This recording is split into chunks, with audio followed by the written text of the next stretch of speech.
గౌరవనీయులైన సర్పంచ్ గారికి, గ్రామ పెద్దలకు, తల్లిదండ్రులకు, గురువులకు, ఇక్కడ విచ్చేసిన ప్రజలందరికీ గణతంత్ర దినోత్సవ శుభాకాంక్షలు. ఈరోజు మనమందరం స్వేచ్ఛావాయువుని పీల్చుకోవడానికి కారణమైన ఎందరో మహానుభావులకు మా వందనాలు. My name is Saharsha. I am studying 9th standard. My name is Supriya. I am studying 9th standard. స్వాతంత్రం వచ్చిన తొలి రోజులలో స్వాతంత్ర గణతంత్ర దినోత్సవాలు గ్రామాలలో పండుగగా జరుపుకునేవారు. మహాత్మా గాంధీ, చాచా నెహ్రూ, డాక్టర్ బిఆర్ అంబేద్కర్, నేతాజీ సుభాష్ చంద్రబోస్ వంటి అనేక లక్షల మంది మహానుభావులు త్యాగాల గురించి, చంద్రశేఖర్ ఆజాద్, భగత్ సింగ్ వంటి వేలాది వీరుల బలిదానాల గురించి అందరూ గుర్తు చేసుకొని వారికి నివాళులు అర్పించేవారు. ఇట్టి ఉత్సవంలో ప్రతి పౌరుడు పాల్గొని దేశభక్తిని చాటునేవారు. ఈ రోజుల్లో ఈ జాతీయ పండుగ ఒక తంతుగా మారింది. స్కూల్ పిల్లలు వారి పాఠశాలలో, ఉపాధ్యాయులు, రాజకీయ నాయకులు వారి వారి కార్యాలయాల్లో జాతీయ జెండా ఎగరవేసి చాక్లెట్ పంచడంతో కార్యక్రమం ముగుస్తుంది. ఇందులో యూత్ భాగస్వామ్యం చాలా స్వల్పంగా ఉంటుంది. అందరం సామాజిక బాధ్యత పౌరులుగా ఈ కార్యక్రమంలో పాల్గొంటున్నాం. విషయం తెలుసా? మన దేశంలో 2 సార్లు జనవరి 26న, ఆగస్టు 15న జాతీయ జెండా ఎగరవేస్తాం. ఈ 2 రోజుల్లో దేశవ్యాప్తంగా పండుగ వాతావరణం కనిపిస్తుంది. అన్ని కార్యాలయాల్లో జాతీయ జెండా ఎగరవేస్తారు. అయితే ఆగస్టు 15 మరియు జనవరి 26న జాతీయ జెండాలు ఎగురవేయడంలో తేడాలు ఉన్నాయి. ఈ తేడాలు వివరించడానికి మీ ముందుకు సహస్ర వస్తున్నారు. జై భారత్, జై భారత్. గౌరవనీయులైన సర్పంచ్ గారికి, ఇక్కడ విచ్చేసిన గ్రామ ప్రజలందరికీ, నా సహోదరులకు, నా ఉపాధ్యాయులకు అందరికీ ముందుగా నా హృదయపూర్వక వందనాలు. అందరికీ గణతంత్ర దినోత్సవ శుభాకాంక్షలు. నా పేరు సహస్ర. నేను 9వ తరగతి చదువుతున్నాను. అసలు ఆగస్టు 15న, జనవరి 26న జెండా ఎగరవేయడంలో తేడా ఎందుకు ఎవరికన్నా తెలుసా? మనలో కొంతమంది స్వాతంత్ర దినోత్సవ సందర్భంగా జాతీయ జెండాను ఎగురవేస్తాం. మళ్ళీ జనవరి 26న గణతంత్ర దినోత్సవం ఎందుకు అనే అనుమానం మనందరికీ ఉంటుంది. దీని గురించి మనం తప్పకుండా తెలుసుకుందాం. ప్రతి సంవత్సరం స్వాతంత్ర దినోత్సవ సందర్భంగా ప్రజలు కార్యాలయాల్లో, పాఠశాలల్లో ఘనంగా అలంకరిస్తారు. వివిధ కార్యక్రమాలలో పాల్గొని దేశభక్తిని చాటుకుంటారు. మనం బ్రిటిష్ వారి పాలన నుంచి స్వేచ్ఛను పొందడం ద్వారా ఆగస్టు 15న స్వాతంత్ర దినోత్సవాన్ని జరుపుకుంటాం. ఇది చరిత్రాత్మక ఘట్టం.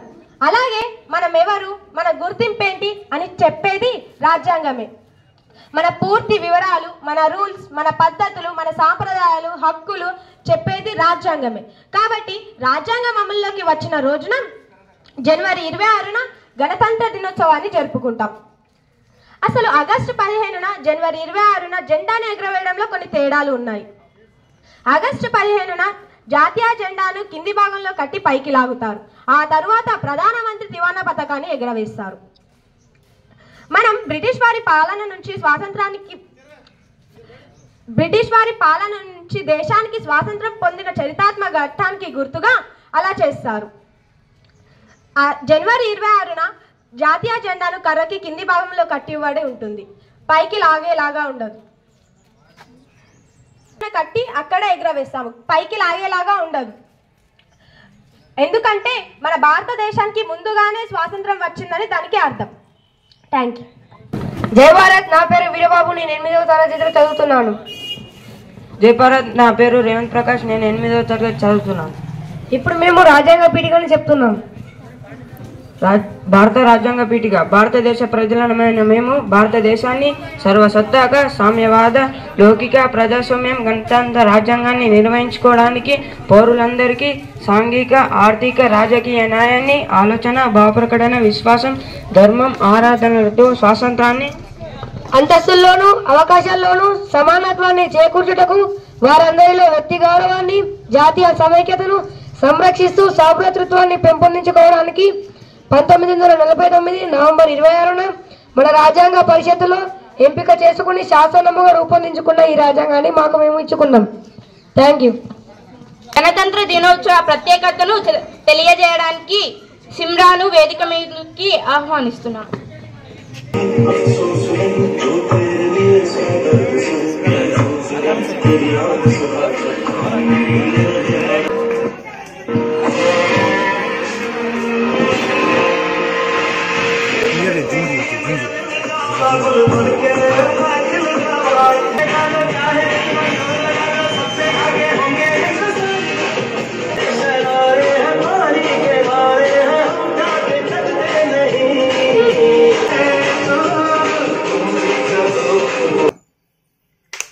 Example of true patriotism. Now I would like to express true patriotism in Swamiji's own words. 3 things are necessary for great achievement. First, feel from your heart. Feel. Therefore, my would be reforms, my would be patriots. Do you feel? Do you feel that millions and millions of the descendants of God and of sages has become next door neighbors to birth? Do you feel that millions are starving today and millions have been starving for ages? Do you feel that ignorance has come over the land as a dark cloud? Does it make you restless? Does it make you sleepless? Has it gone into your blood, coursing through your veins, becoming constant with your heartbeat? Are you seized with that one idea?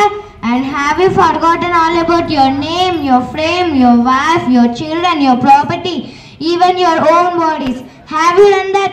That is the first step to become a patriot, the very first step.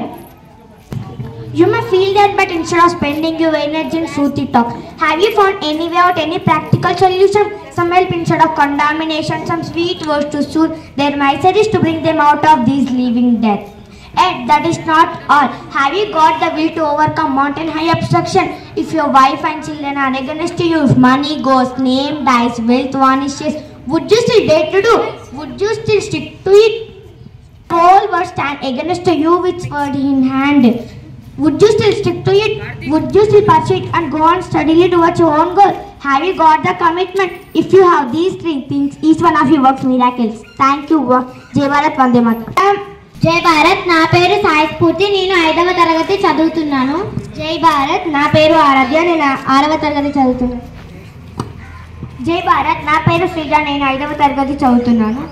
అంటే 3 విషయాలు అవసరం. మొదటిది, హృదయం నుండి అనుభూతి చెందండి. కాబోయే నా సంఘ సంస్కర్తలారా, కాబోయే నా దేశభక్తులారా, అనుభూతి చెందండి. మీకేమైనా జాలి దయ ఉన్నాయా? దేవతల ఋషుల వారసులైన కోటాను కోట్ల మంది కనీస వసతులు లేక జంతువులులాగా బ్రతుకుతున్నారు. వీరి గురించి మీరు ఎప్పుడైనా ఆలోచించావా? లక్షలాది మంది తరతరాలుగా ఆకలితో అలమటిస్తున్నారు. ఈ రోజు కూడా లక్షలాది మంది ఆకలితో పస్తులుంటున్నారు. సహానుభూతి చెందండి. లక్షలాది మంది అజ్ఞానపు చీకటి మేఘాలు కమ్మిపోయి అమాయకంగా బ్రతుకుతున్నారు. మీరేమైనా బాధపడ్డారా? ఈ బాధ మిమ్మల్ని అశాంతికి గురి చేస్తున్నా, మీరు నిద్రలో పోగలుగుతున్నారు. ఈ ఒక్క ఆలోచన మీ రక్తంలో ప్రవహించడం లేదా? మీ నరనరాల్లో ప్రవహించడం లేదా? మీ మనసు స్పర్ధన ఏకం కాలేదా? ఈ ఒక్క ఆలోచనతో మీరు ఇరుక్కురు విక్కిరి అవుతున్నారా? మీరు మీ పేరుని, మీ భార్యని, మీ పిల్లలని, మీ ఆస్తిని, సొంత శరీరాన్ని కూడా మర్చిపోయారా? ఇది దేశభక్తులని అనిపించుకోవడానికి మొట్టమొదటి అడుగు. పైన కబుర్లు చెప్పుకోవడానికి బదులు ఈ సమస్యకు ఏదైనా అచనాత్మక పరిష్కారాన్ని కనుగొనండి. ఎవరినో నిందించే బదులు ఇంకెవరినో ఖండించడానికి వారిగా చిన్న సాయం చేయండి. ఈ సరి వచ్చవాలుగా బ్రతుకుతున్న వారి కష్టాలను శాంతపరచడానికి బాధ ఉపశమనం కలిగే మంచి మాటలు చెప్పండి. సరే, మీరు బాధలో ఉన్న వారికి సాయం చేయడానికి నిర్ణయించుకున్నారు. ఇదే సరిపోదు. పర్వతం అంతా ఎత్తైన అడ్డంకులను అధిగమించే సంకల్ప బలం మీకుందా? మీ భార్య పిల్లలు నిసంకల్పానికి అడ్డుపడితే, మీకున్న డబ్బు పోతే, పేరు నశిస్తే మీరు ఇంకా ధైర్యంగా ముందుకు వెళ్తారా? మీరు ఏది సరైనది అనుకుంటున్నారో అది చేస్తారా? కత్తి చెట్టపట్టి ప్రపంచమంతా నీకు అడ్డంగా నిలబడితే కూడా మీరు మీ నిర్ణయానికి కట్టుబడి ఉంటారా? మీ సొంత లక్ష్యం వైపు స్థిరంగా కొనసాగుతారా? భారత్. గౌరవనీయులైన సర్పంచ్ గారికి, గ్రామ పెద్దలకు మరియు నా ప్రియమైన స్నేహితులకు ముందుగా గణతంత్ర దినోత్సవ శుభాకాంక్షలు. నా పేరు ధృవిక, నేను 7వ తరగతి చదువుతున్నాను. యుద్ధం, స్వాతంత్ర పోరాటం అనే ఒక యుద్ధం. ఆ యుద్ధంలో పోరాడిన గాంధీను మహాత్మా అని అన్నారు. అదే యుద్ధంలో పోరాడిన సర్దార్ వల్లభాయ్ పటేల్ ను ఉక్కు మనిషి అని అన్నారు. కానీ అదే యుద్ధంలో పోరాడిన సుభాష్ చంద్రబోస్ ను నేతాజీ అనే మాట భారతీయ ప్రజల గుండె లోతులో నుండి వచ్చింది. భారతదేశ స్వతంత్రం కోసం తన రక్తాన్ని ధారాబోసిన మహనీయుడు. తనకు కలెక్టర్ పదవి ఉన్నా ఆ పదవిని వదిలేసి తన రక్తాన్ని, తన ప్రాణాలని లెక్క చేయని శపథం చేస్తూ ఉక్కు నరాలను బిగించి ఇనుప కండరాలతో బల్లగుద్ది జై హింద్ అని అడిగేస్తూ మన భారతదేశానికి స్వతంత్రాన్ని కలిగించారు. ఇప్పుడు ప్రపంచ మొత్తానికి తెలిసిన యూత్ ఐకాన్ చిగువీర. కానీ అదే ప్రపంచాన్ని గుర్తించని చిగువీర మన భారతదేశంలో జన్మించారు. ఆయనే మన నేతాజీ సుభాష్ చంద్రబోస్. జై భారత్. ముందుగా నాకు ఈ అవకాశాన్ని ఇచ్చినటువంటి గౌరవనీయులైన సర్పంచ్ గారికి, గ్రామ పెద్దలకు, ఉపాధ్యాయులకు, ప్రియమైన తల్లిదండ్రులకు స్వాతంత్ర దినోత్సవ శుభాకాంక్షలు. మనం ఈ రోజు స్వేచ్ఛా వాయువులు పీల్చుకుంటున్నామంటే అందుకు కారణం ఎందరో మహనీయులు, ఎందరో స్వాతంత్ర సమర యోధుల త్యాగ ఫలం. అటువంటి స్వాతంత్ర సమర యోధులకు స్ఫూర్తినిచ్చిన మహనీయులు ఎందరో. వారందరి గురించి ఎంతమందికి తెలుసు? ఈ గణతంత్ర దినోత్సవం సందర్భంగా వీరుల త్యాగాల గురించి, మహనీయుల గొప్పతనం గురించి మాట్లాడుకోవడం భారత పౌరులుగా మన కర్తవ్యం. దేశాభివృద్ధి అంటే అద్దాల మేడలు, రంగుల గోడలు కాదు, పౌరుల నైతిక అభివృద్ధి నిజమైన దేశాభివృద్ధి. పుస్తకాలు చదివి వదిలేయడం వల్ల ప్రయోజనం ఏముంది? చెదపురుగులు కూడా పుస్తకాలు నమిలేస్తాయి. అంత మాత్రాన జ్ఞానం వచ్చేసినట్ల?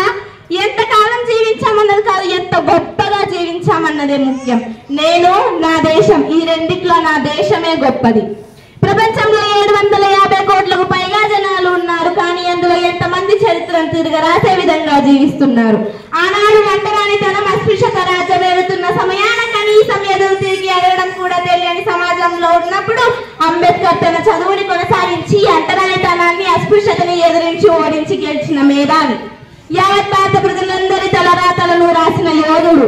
బ్రతికితే అలా బ్రతకాలి, అంతేకాని సాదా సీదాగా పుట్టామా, పెరిగామా, తిన్నామా, మన పని మనం చేసుకున్నామా, మన ఇంట్లో వాళ్ళు బాగున్నారా, ఇంకా చెప్పాలంటే మనల్ని మనం సరిదిద్దుకోలేనటువంటి పరిస్థితుల్లో ఉంటున్నాం. మనం అంబేద్కర్ నుంచి ఏం నేర్చుకున్నాం? కనీసం మనం ఉంటున్న ఊరి వారికి, ఉంటున్న వీధి వారికి, మన చుట్టుపక్కల ఉన్న సమాజం వారికి సహాయం కూడా చేయలేనటువంటి పరిస్థితుల్లో ఉన్నాం. అంబేద్కర్ ఒక గొప్ప విద్యావేత్త. ఆయన తన జీవితంలో అత్యధిక ప్రాధాన్యత కేవలం చదువుకు మాత్రమే ఇచ్చారు. అటువంటి ఈ రోజు ఒక చదువుకున్న వాడికి విలువ లేదు. ఎప్పుడైతే మీరు ఒక చదువుకున్న వాడికి విలువనిస్తారో వాడు ఇంకో 10 మంది చదువుకున్న వాళ్ళుగా చేస్తాడు, జ్ఞానవంతులుగా చేస్తాడు. అంబేద్కర్ అంటే చదువు, అంబేద్కర్ అంటే జ్ఞానం, అంబేద్కర్ అంటే ఓర్పు, అంబేద్కర్ అంటే సంకల్పం, అంబేద్కర్ అంటే పట్టుదల, అంబేద్కర్ అంటే క్రమశిక్షణ. అంబేద్కర్ ఒక కులం కాదు, అంబేద్కర్ ఒక మతం కాదు, అంబేద్కర్ ఒక జాతి కాదు, అంబేద్కర్ ఒక వర్గం కాదు. అంబేద్కర్ ఈ దేశం నా భారతదేశం. అటువంటి అంబేద్కర్ నుంచి, ఆయన జీవితం నుంచి మనం నేర్చుకునే పాఠాలు ఎన్నో ఉన్నాయి. మీకంటూ ఒక ఆశయం, మీకంటూ ఒక గమ్యం, మీ జీవితానికంటూ ఒక అర్థాన్ని ఏర్పరచుకుంటారా? చెప్పండి, ఏర్పరచుకుంటారా? మీ జీవితానికి ఒక అర్థాన్ని ఏర్పరచుకుంటారా? అయితే నాతో పాటు చెప్పండి, జై హిందే మన మాట, జై హిందే మన మాట, జనగణ మన పాట, జనగణ మన పాట, స్వతంత్రమే మన కోట, సమైక్యతే మన బాట. మీరు మీ జీవితానికంటూ ఒక అర్థాన్ని ఏర్పరచుకుంటారని కోరుకుంటున్నాను. అదే మీరు బాబాసాహెబ్ అంబేద్కర్ గారికి ఇచ్చే విలువ, గౌరవం. నాకు ఈ అవకాశాన్ని ఇచ్చినటువంటి పెద్దలందరికీ నా పాదాభివందనం.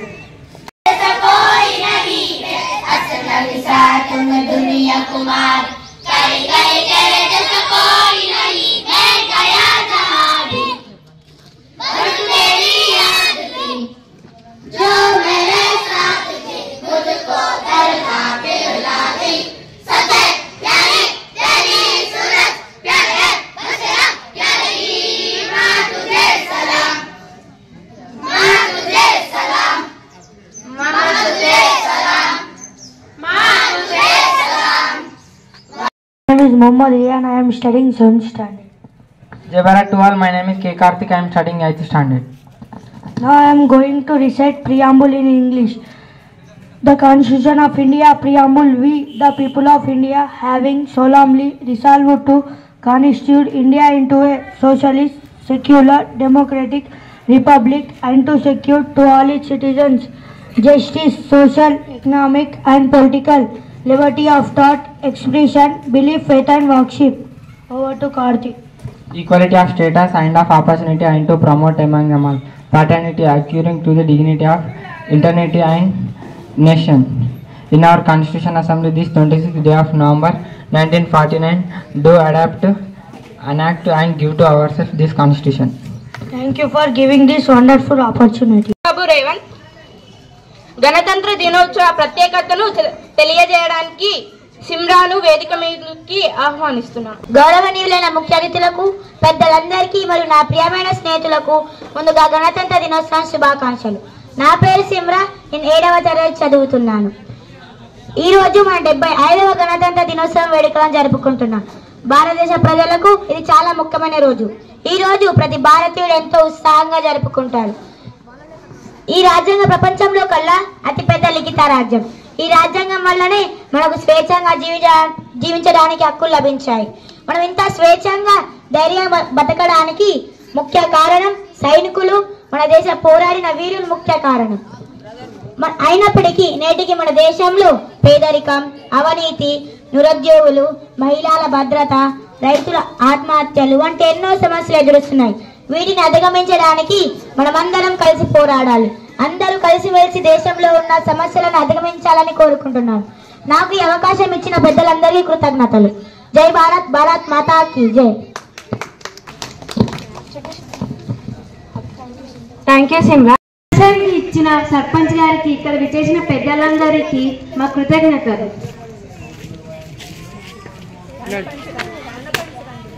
మీ విలువైన సమయాన్ని మా కోసం కేటాయించినందుకు మా హృదయపూర్వక ధన్యవాదాలు.